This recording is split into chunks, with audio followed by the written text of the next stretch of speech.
तो आज के आपके करंट अफेयर, सबसे पहला करंट अफेयर 19 जुलाई 2021 का।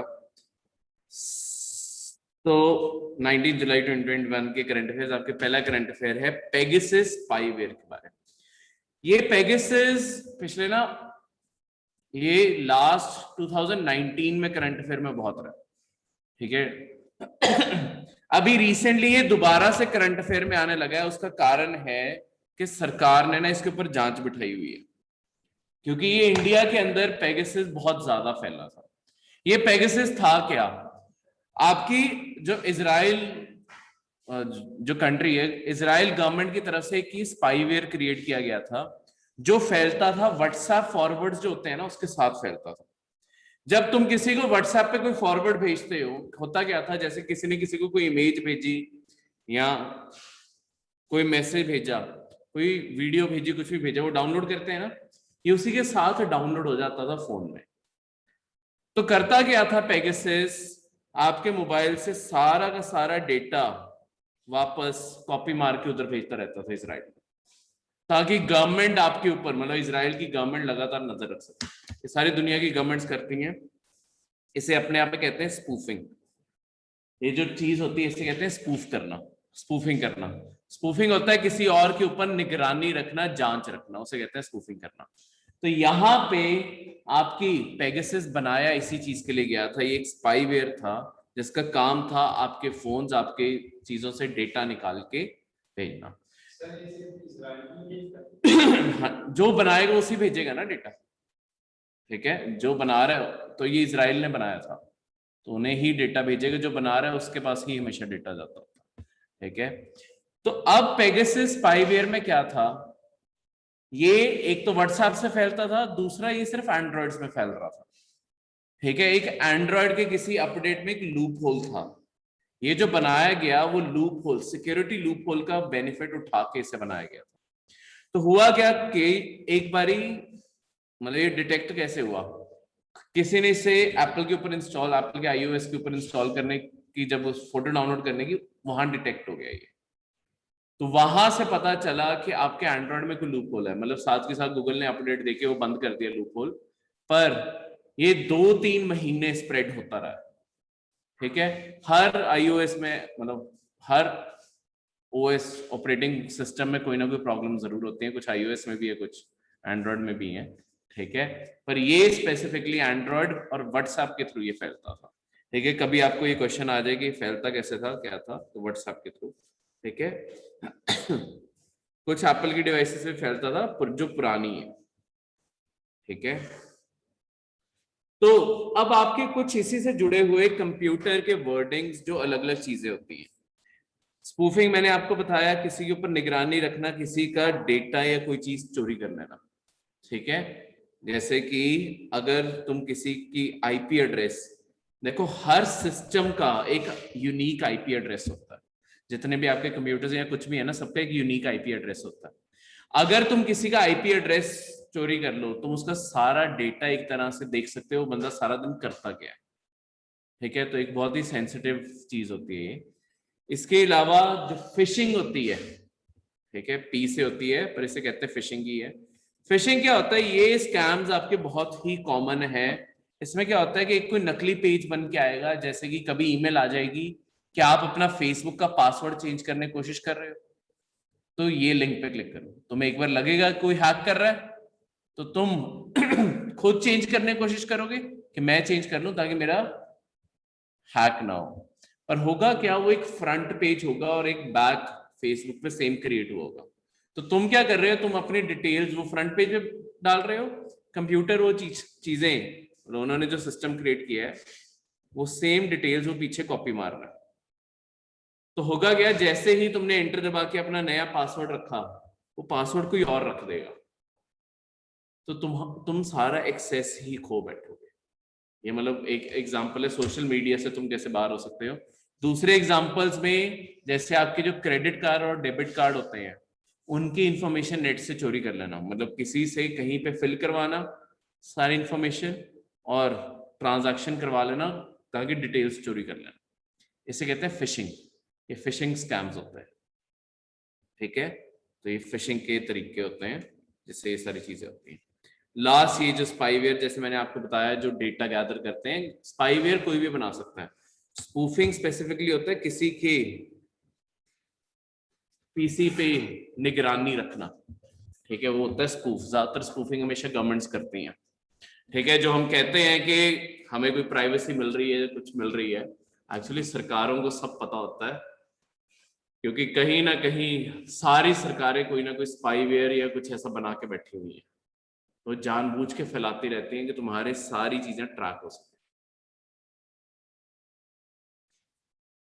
इससे भी बढ़ के गवर्नमेंट ऑफ इंडिया ने एक चीज बनाई हुई है,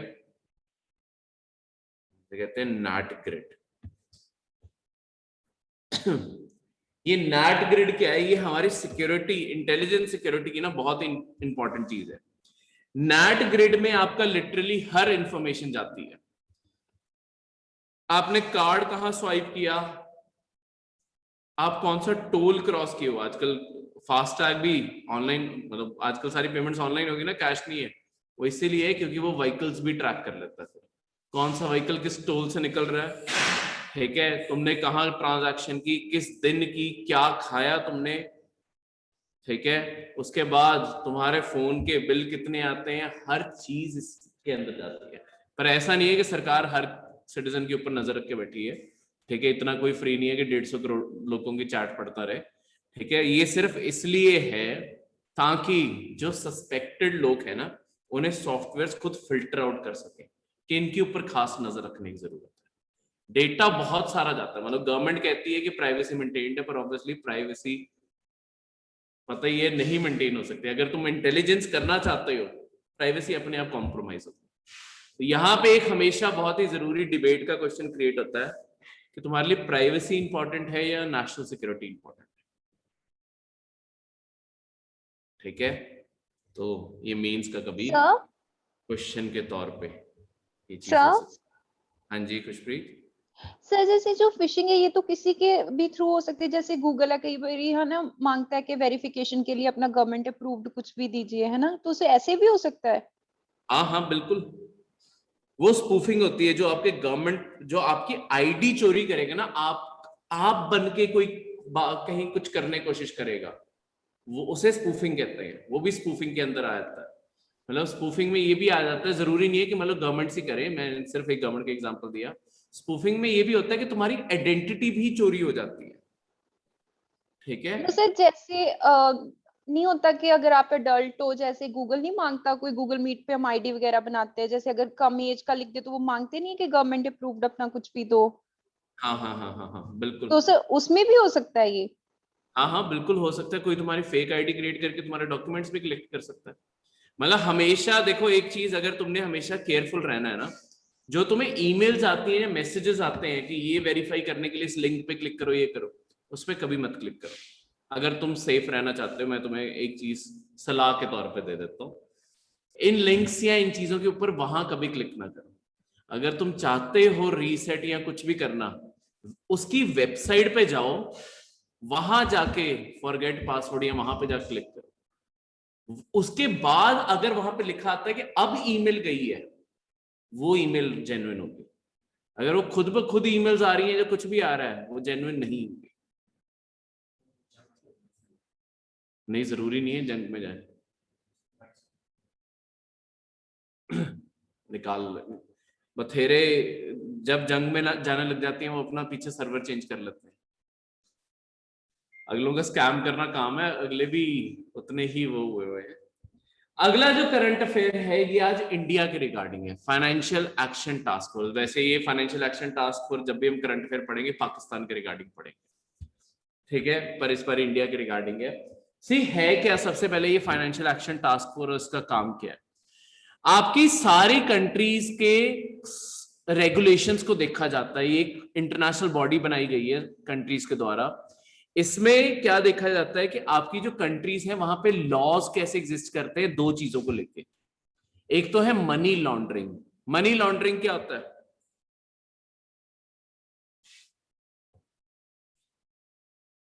सर बाहर से यहाँ पैसे मंगवाना।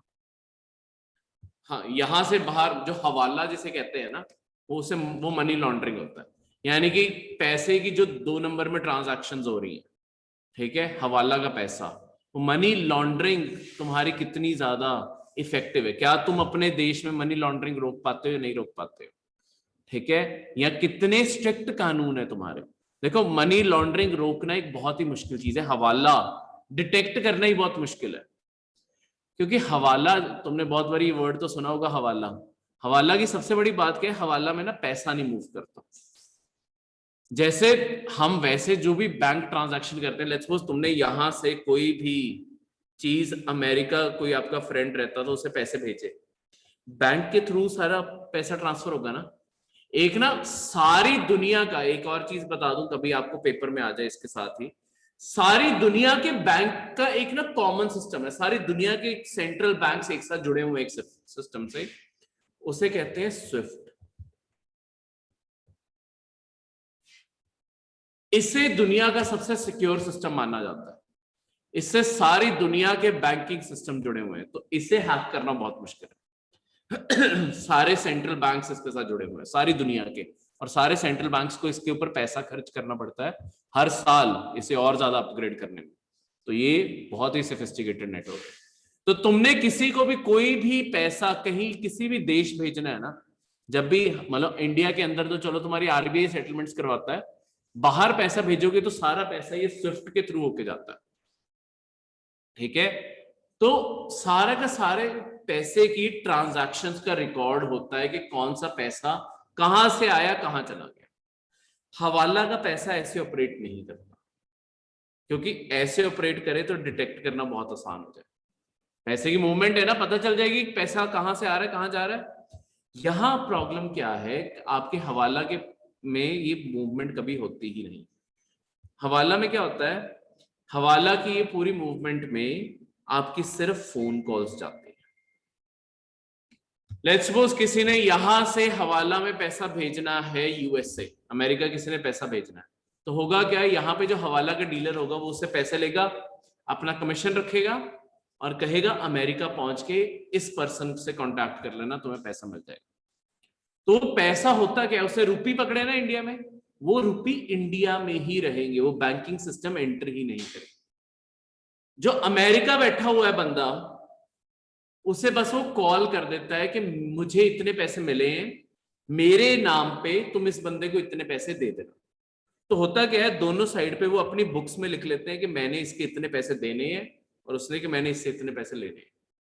अब उसका कोई कस्टमर इंडिया आ रहा होगा, अमेरिका से कोई इंडिया आ रहा होगा कि मुझे इंडिया में पैसे चाहिए हवाला के, तो वो इसे फोन करके कह देगा कि मेरे कस्टमर को पैसे दे देना। तो वो लगातार बुक्स में बस मेंटेन करते रहते हैं, पैसा कभी बैंकिंग सिस्टम में जाता ही नहीं है। तो गवर्नमेंट को हवाला का पैसा ट्रैक करना बहुत ही मुश्किल चीज है, क्योंकि तुम्हें पता ही नहीं है पैसा, मतलब एक फोन कॉल से जो पैसा ट्रांसफर, मतलब सिर्फ कॉल पे तुम कह रहे हो ना इसे पैसे दे देना, कोई फिजिकल कहीं ट्रांजैक्शन तो हो ही नहीं रही, तो तुम्हें कैसे पता चलेगा कि पैसा कहां से कहां है। तो ये चीज ट्रैक करनी तुम्हारी इंटेलिजेंस एजेंसीज का बहुत ही दिमाग खराब करने वाली बात कर देते हैं, पर ये ऐसे ही है। ये होती है मनी लॉन्ड्रिंग, ठीक है, जब पैसा इधर से उधर, जो 2 नंबर में ब्लैक मनी है, उससे तुम्हारे देश में कानून कैसे हैं। दूसरा है कंट्रीज के लिए टेरर फाइनेंसिंग। हाँ जी साहिबा, आपकी दुनिया के सबसे बड़े जो, आ जाओ, आपके दुनिया के जो सबसे बड़े जहां पे मनी लॉन्ड्रिंग होती है, जिन देशों में पैसा भेजा जाता है, वो पनामा जैसे देश है जो मिडिल अमेरिका में पड़ता है। पनामा में बहुत पैसे जाते हैं। आपके माल्टा एक देश है, छोटे छोटे से देश हैं, मॉरिशियस एक देश है, छोटे छोटे से देश हैं, और यहाँ पे बिलियंस ऑफ डॉलर्स का पैसा वहां जाता है और वहां से इंडिया घूम के आता है, ठीक है। तो ये पैसे की सर्कुलेशन इस तरीके से। दूसरा आपके FATF का दूसरा, एक तो मनी लॉन्ड्रिंग से डील करने के लिए, दूसरा है टेरर फाइनेंसिंग। देखो आपके कई देशों के ऊपर इल्जाम है, जैसे कि आपका पड़ोसी देश पाकिस्तान, कि वो टेरर को फाइनेंस करता है।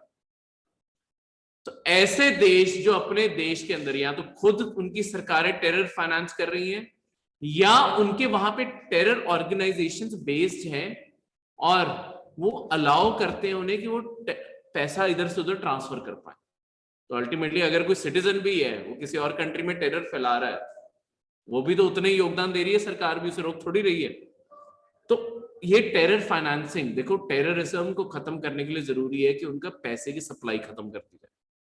अगर टेररिस्ट के पास पैसा नहीं होगा, वेपन्स एम्यूनिशन कुछ नहीं आएगा। तो अपने आप दुनिया में जो टेररिज्म फैला हुआ है ये इसी तरीके से खत्म करने की सोची जा रही है। तो उसका एक यूरोप है फाइनेंशियल एक्शन टास्क फोर्स। तो इसके मुताबिक हर कंट्री को ग्रेड किया जाता है। ये G7 ने ओरिजिनली बनाया था, एक ग्रुपिंग है, वो आगे कभी पढ़ेंगे। 1989 में इसकी फाउंडेशन हुई थी। ये सारी चीजें याद रखना। इसके कारण इसकी दो लिस्ट बनती हैं, एक होती है ग्रे लिस्ट और एक होती है ब्लैक लिस्ट। ग्रे लिस्ट एक तरह से वो कंट्रीज, पहले कंट्रीज जो इन मामलों में पाई जाती है ना कि जो मनी लॉन्ड्रिंग या टेरर फाइनेंसिंग कर रही है, उन्हें ग्रे लिस्ट में रखा जाता है। ग्रे लिस्ट में क्या होता है कि तुम्हारे देश में कितना भी पैसा आ रहा है या देश से कितना पैसा जा रहा है, हर चीज के ऊपर नजर रखनी शुरू कर देते हैं। हर चीज के ऊपर चेक रखा जाएगा कि कितना पैसा आ रहा है, कितना जा रहा है। वो इस चीज के कारण, ताकि इस देश के, मतलब उस देश के ऊपर फिर दबाव बनने लगता है, क्योंकि हर एक डॉलर के ऊपर तुम नजर रख के बैठे हो ना, ये क्या आ रहा है, ताकि ये देश इंप्रूव करे। अगर ये देश ग्रे लिस्ट से नहीं इंप्रूव करता तो उस देश को ब्लैक लिस्ट कर दिया जाता है। ब्लैक लिस्ट का मतलब है सारी दुनिया में एक तरह से सारे देश ये कहते हैं कि इस देश में पैसे ही नहीं जाने देंगे। तो जितना हाईएस्ट रोक सकते हैं हम सारे पैसे रोक देंगे, तो वो देश ब्लैक लिस्ट हो जाता है। अभी तक तुम्हारे दो देश ब्लैक लिस्टेड है, एक तुम्हारा नॉर्थ कोरिया और तुम्हारा ईरान। ये दोनों देश ब्लैक लिस्टेड है। तुम्हारा पाकिस्तान ग्रे लिस्टेड है। ठीक है, पाकिस्तान के साथ और भी हैं 2-3, पर पाकिस्तान हमारे लिए मेन जो कंट्री ग्रे लिस्टेड है। पाकिस्तान बहुत बारी बच गया है ब्लैक लिस्ट होने से, क्योंकि उसके कुछ फ्रेंडली नेशंस हैं जो उसे ब्लैक लिस्ट होने नहीं देते। ठीक है, टर्की जैसे कुछ देश हैं, उनके साथ उसकी बहुत अच्छी बनती है, वो बचा लेते हैं उसे ब्लैक लिस्ट होने से। जब वोटिंग चाहिए, वोटिंग में अगर 3 लोगों ने भी मना कर दिया कि इसे ब्लैक लिस्ट ना करो, सिर्फ 3 कंट्रीज ने, तो वो ब्लैक लिस्ट नहीं होगी। तो उतने लोगों की सपोर्ट बस, और 3 ही कंट्रीज की सपोर्ट जुटा पाता है पाकिस्तान। ठीक है, तो बस पॉइंट पे बच जाता है। ठीक है, तो अभी के लिए आपकी पाकिस्तान ग्रे लिस्ट है, तो पर पाकिस्तान के ऊपर दबाव बहुत बना हुआ है, क्योंकि ग्रे लिस्ट में होने का मतलब है जो तुम्हारी कंट्री में FDI आती है ना, वो भी बहुत लिमिट कर दी जाती है, क्योंकि FDI के नाम पे भी तो टेरर का पैसा आ सकता है। तो इस कारण वो पैसा भी सारा रोक के रखा जाता है। तो पाकिस्तान के ऊपर लगातार प्रेशर है कि तुम कानून बनाओ, टेरर फाइनेंसिंग खत्म करो, तब जाके तुम्हें अलाउ करेंगे। तो सारी की सारी चीज इस पे बनी हुई है। ठीक है, और ब्लैक लिस्ट हो गया पाकिस्तान, तो सारा पैसा रोक दिया जाएगा उसको। ठीक है, तो इंडिया के लिए क्या खबर थी? बेसिकली इंडिया को भी हर कंट्री को इसके रिव्यू से पास करना पड़ता है। तो इंडिया की भी 2 बारी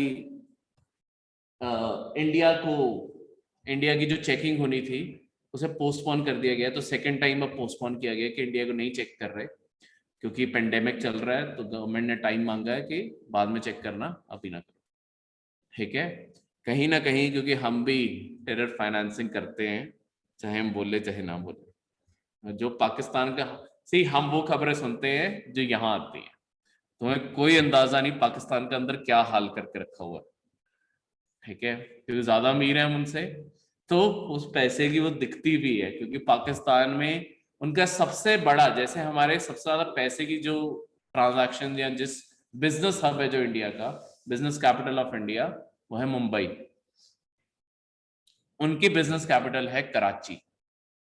ठीक है, कराची गवर्नमेंट के कंट्रोल से ही लिटरली बाहर है। वहां पे माफिया का रूल है, और मतलब वहां पे पुलिस वालों को दिन दिहाड़े में मार दिया जाता है। तो वो सारे माफिया की, मानना जाता है पाकिस्तान की तरफ से इल्जाम है कि उस माफिया की बैकिंग इंडिया करता है। ठीक है, तो वहां पे अगर तुम्हें कराची में बिजनेस करना है तो तुम्हें एक्सटॉर्शन हर चीज करनी पड़ती है। तो हमने उनका बिजनेस हब खराब करके रखा है। उससे अगली बात आती है उनका सबसे बड़ा जो प्रोविंस है बलूचिस्तान। बलूचिस्तान में इंडिपेंडेंस की मूवमेंट चल रही है, तो उसे भी मानना जाता है, पाकिस्तान की तरफ से इल्जाम है कि उसे फाइनेंस करने वाला और उन्हें वेपन्स देने वाला इंडिया। तो बलूचिस्तान भी उनके कंट्रोल से बहुत, आधा बलूचिस्तान तो पाकिस्तान के कंट्रोल में ही नहीं है, वहां पे पाकिस्तान की आर्मी या पुलिस कोई भी नहीं जाता, ठीक है, क्योंकि मारे जाते हैं। तो इस कारण बहुत ही बुरा हाल करके रखा हुआ है पाकिस्तान का। हमारा अपनी सिक्योरिटी पे भी हमने फोकस किया है, पर साथ साथ जरूरी होता है कि दुश्मन को भी तुम कमजोर करो, तो हमने वो काम भी साथ साथ किया। तभी तो अफगानिस्तान इंडिया और पाकिस्तान के लिए बैटलफील्ड बना हुआ है। बेसिकली है क्या, अफगानिस्तान के अंदर ना पाकिस्तान का बहुत बड़ा इंटरेस्ट है। पाकिस्तान को हमेशा एक चीज का डर है, वो ये है कि ये जो इंडिया के साथ बॉर्डर है, पाकिस्तान की ना विड्थ कोई ज्यादा नहीं है।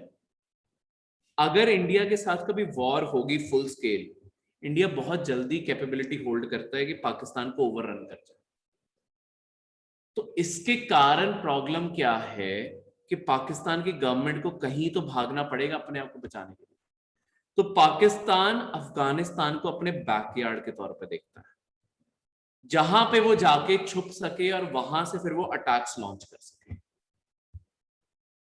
और इसीलिए पाकिस्तान सपोर्ट कर रहा है इस टाइम पे तालिबान को, कि वहां पे तालिबान की सरकार आ जाए, क्योंकि तालिबान और पाकिस्तान की बहुत अच्छी बनती है।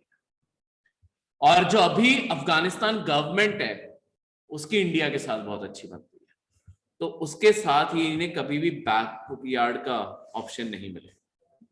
तो इंडिया और पाकिस्तान इस टाइम इसी चीज में लगे हुए हैं कि कौन अफगानिस्तान की साइड को अपनी साइड। तो जब तक अमेरिका था ना अफगानिस्तान में, इंडिया की एक बहुत ही फेवरेबल पॉलिसी चल रही थी, क्योंकि हमारे अफगानिस्तान की गवर्नमेंट के साथ बहुत ही अच्छे रिश्ते हैं, पर हमारे तालिबान के साथ उतने अच्छे रिश्ते नहीं है, ठीक है। या तो हमें लॉन्ग टर्म में तालिबान से भी रिश्ते बनाने पड़ेंगे, जो बहुत बारी पॉसिबिलिटी बात हुई है, क्योंकि तालिबान भी इंटरेस्टेड है। सिर्फ इंडिया की गवर्नमेंट, अभी लेटेस्ट 2-3 हफ्ते पहले न्यूज थी कि इंडिया की एक सीक्रेट डेलीगेशन, ऑफिशियली डिक्लेयर नहीं की गया, सीक्रेट डेलीगेशन तालिबान के ऑफिशियल से मिलकर जरूर आई है, क्योंकि एक फ्यूचर पॉसिबिलिटी दिख रही है कि अफगानिस्तान में गवर्नमेंट कोलैप्स कर जाएगी और उसके बाद तालिबान का राज आ सकता है दोबारा से। ऐसा हुआ तो हम सारा कुछ तालिबान में जो, सॉरी, अफगानिस्तान में जो पिछले 20 साल में हमने गेन किया है सारा लूज कर जाए। तो हम कहीं ना कहीं अफगानिस्तान में तालिबान से रिश्ते बनाने की भी अब कोशिश कर रहे हैं। उसका दूसरा लॉजिक ये भी है क्योंकि इवन तालिबान इंटरेस्टेड है इस बार इंडिया से रिश्ते बनाने के लिए। लास्ट टाइम जब 1990s का टाइम था ना, जब तालिबान का रूल था अफगानिस्तान में, तब तालिबान पाकिस्तान के पूरे फेवर में था और इंडिया से कोई बात नहीं करना चाहता। इंडिया की एक बहुत ही हिस्ट्री में ना एम्बैरेसिंग मूवमेंट रही है, हमारी एक फ्लाइट हाईजैक हो गई थी कंधार में, तो उसे लेके गए थे, काठमांडू से टेक ऑफ की थी, IC-814 ऐसे करके प्लेन का नाम था, ठीक है। तो काठमांडू आपके नेपाल से उसने टेक ऑफ किया था, दिल्ली आना था, पर उसे डाइवर्ट करके कंधार ले गए थे आपके अफगानिस्तान, आपके टेररिस्ट जो थे। वहां जाके उन्होंने इंडिया को फिर नेगोशिएट करना पड़ा उनसे, क्योंकि हमारे 200-300 लोग उस फ्लाइट में थे, और उसके बदले हमें 4 टेररिस्ट रिलीज करने पड़े थे। वो 4 टेररिस्ट कौन साबित हुए? एक टेररिस्ट जिसने 9/11 करवाया, एक टेररिस्ट जिसने 26/11 करवाया, ठीक है। तो इतने हाई प्रोफाइल टेररिस्ट रिलीज हुए थे, तो इंडिया के लिए वो बहुत ही एक एम्बैरेसिंग मूवमेंट रहा। तो हम नहीं चाहते कि कभी अफगानिस्तान में ऐसी कभी दोबारा से कोई ऐसी गवर्नमेंट आए, ठीक है। तो ये हमारे 1999 में हमारे साथ ये हुआ था, तब वाजपेयी की गवर्नमेंट थी,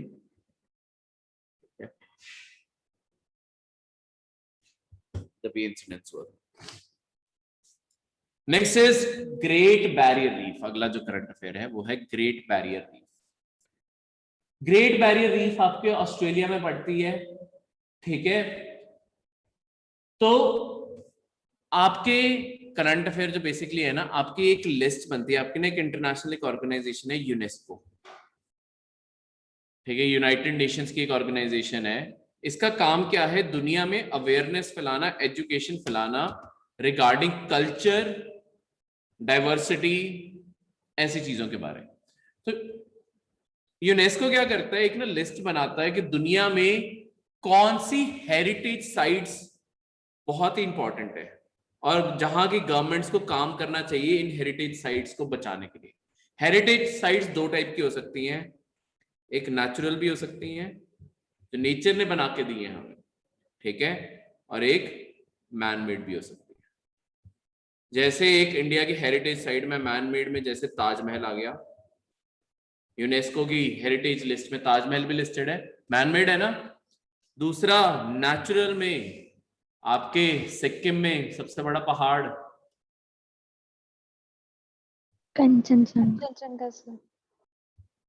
कंचनजंगा, ये एक नेचुरल पहाड़ हमने थोड़ी बनाया, पहाड़ खुद बनाया ना, पर वो सिक्किम का इतना इंपॉर्टेंट हिस्सा है कि उसे भी लिस्ट किया गया, ठीक है। तो बाकी जैसे नेचुरल में हमारा सुंदरबंस हो गया, ये सब कुछ भी लिस्टेड है। तो ये चीजों को ऐसे पूरी दुनिया, अब होता क्या है जब तुम इंटरनेशनली इन्हें लिस्ट करवा दोगे उसके बाद हर गवर्नमेंट के ऊपर प्रेशर बढ़ जाता है इन्हें बचा के रखने के लिए, ठीक है। तो हर गवर्नमेंट कोशिश करती है इन्हें बचा के रखा जाए, इन्हें बेटर से बेटर बनाया जाए, क्योंकि सारी दुनिया का फोकस आ गया ना उस पर। तो वैसे ही ऑस्ट्रेलिया में एक बहुत ही मशहूर आपका नेचुरल हेरिटेज साइट है great barrier reef. Great barrier reef क्या है, अब पहले सबसे पहले बात रीफ होती क्या है, रीफ बारे पढ़ते हैं, कई बार रीफ का ही डायरेक्ट क्वेश्चन आया तो रीफ क्या होता है। देखो आपके ना ओशंस के अंदर एक एनिमल एग्जिस्ट करता है, कोरल। कोरल कैसा एनिमल है, ये ना सारा स्कल जैसा दिखता होता है, व्हाइट कलर का पूरा कैल्शियम से बना हुआ है तो स्कल जैसा दिखता है, ठीक है। शेल होते हैं ना जैसे, ये वैसे का दिखता होता है। तो होता क्या है आपकी दुनिया में, अगर मैं सारी दुनिया ड्रॉ करूं, आपकी दुनिया का जो बिल्कुल सेंटर लाइन है, क्या नाम से बुलाते हैं हम इसे, इक्वेटर। दो लाइनें ऊपर और नीचे 23.5 डिग्री नॉर्थ और 23.5 डिग्री साउथ, इसे कहते हैं ट्रॉपिक ऑफ कैंसर। ये लाइनें क्यों बनी है ये किसी टाइम और करेंगे, ठीक है। अभी हमें करंट अफेयर के ऊपर फोकस करना है। ये जो आपके ट्रॉपिक्स, ये बीच का जो एरिया हो गया ना, इसे कहते हैं ट्रॉपिक्स का एरिया। दोनों साइड ट्रॉपिक की लाइन है ना, इसे कहते हैं ये ट्रॉपिक्स के एरिया। ट्रॉपिक्स के वो एरिया माने जाते हैं जहां पे सन की सबसे ज्यादा लाइट मिलती है, तो यहां पे सबसे ज्यादा आपकी नेचुरल एनवायरनमेंट भी सबसे ज्यादा यही ग्रो करती है, ठीक है। तो आपकी ये जो एरियाज हैं ट्रॉपिक्स के, कोरल्स आपके, अगर सबसे पहला क्वेश्चन आपको आता है कोरल्स कहां कहां पाए जाते हैं, कोरल पूरी दुनिया में पाए जाते हैं। पर होता क्या है, ये देखो यहाँ पे सन सबसे ज्यादा अवेलेबल है तो पानी भी बाकी जगह से ज्यादा गर्म होगा ना। यहाँ पे कोरल्स की ना एक अलग प्रॉपर्टी शो होती है ट्रॉपिक्स के बीच में। कोरल्स यहाँ पे क्या होने लगते हैं, यहाँ पे ना कोरल्स ना एक साथ जुड़ जुड़ के रहने लग जाते हैं, एक पूरी कॉलोनी बनाने लग जाते हैं, एक साथ जुड़ जुड़ के रहने लग जाते हैं, ठीक है। इस जुड़ने से क्या होता है, देखो कोरल्स के साथ वैसे क्या होता है, कोरल एक तरह से शेल है, ना ही एक जगह से दूसरी जगह चल सकते हैं, ठीक है, ना ही अपना खुद का खाना बना सकते हैं, तो ना मूवमेंट है इनके पास, ना खाना बनाने की प्रॉपर्टी है। तो इन्हें ये दोनों चीजें मिलती कहां से हैं, इनके अंदर आके ना, कई बार जो सॉफ्ट से जानवर होते हैं वो इनके अंदर आके रहने लग जाते हैं। जैसे कि एक जानवर है पॉलिप, एक और जानवर है पॉलिप। पॉलिप क्या है, पॉलिप इतना सॉफ्ट जानवर है, तुम हल्का सा उंगली से भी ज्यादा प्रेस कर दोगे ना वो मर जाएगा, वो इतना सॉफ्ट है। तो उसे प्रोटेक्शन चाहिए, जाओ कहीं पे भी सकता है, पर उसे प्रोटेक्शन चाहिए ना, तो वो कोरल के साथ रहने लग जाता है। वो क्या करता है, कोरल को अपने ऊपर उठाता है और अपने भाई सूरज जी आपका माइक ऑन हो गया, कोई बात, ठीक है।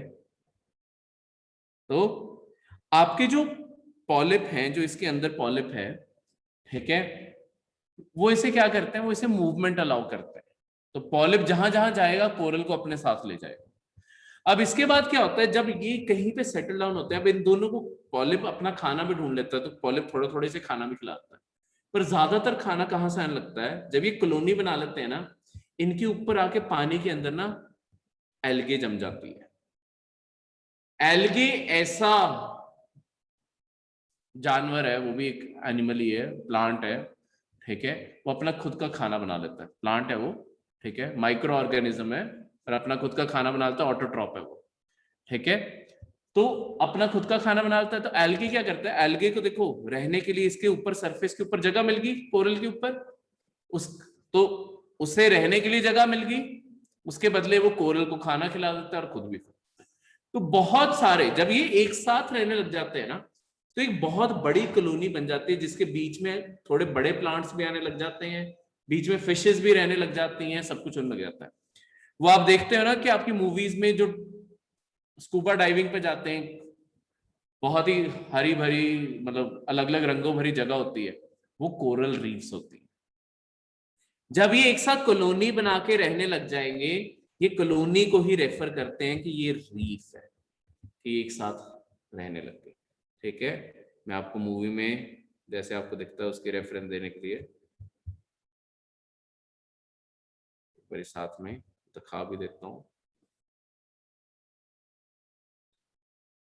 ठीक है, ये चीजें आप देखते हो ना, ओहो,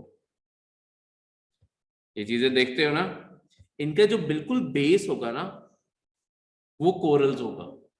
कोरल्स के ऊपर और बहुत सारे ये एल्गे उगी हुई है, सब कुछ अलग अलग रंग की एल्गे उगती है, इसके आसपास फिशेस अपना घर बना लेती हैं। तो आपके बहुत ही जो कोरल रीफ्स होते हैं ना, वो बहुत इंपॉर्टेंट माने जाते हैं आपकी पूरी ओशन लाइफ के लिए, क्योंकि जहां पे कोरल रीफ बन जाएंगे वहां पे फिशेस की इतनी ज्यादा डाइवर्सिटी होगी, प्लांट्स की इतनी ज्यादा डाइवर्सिटी होगी, इन्हें लिटरली बोला जाता है कि ये आपके समुंदर के रेन फॉरेस्ट है। रेन फॉरेस्ट इसलिए क्योंकि रेन फॉरेस्ट के अंदर बहुत सारी वैरायटी होती है प्लांट्स और एनिमल्स की, तो समुंदर में वैसे ज्यादातर समुंदर में खाली है, मैक्सिमम लाइफ मिलेगी जहां पे रीफ है।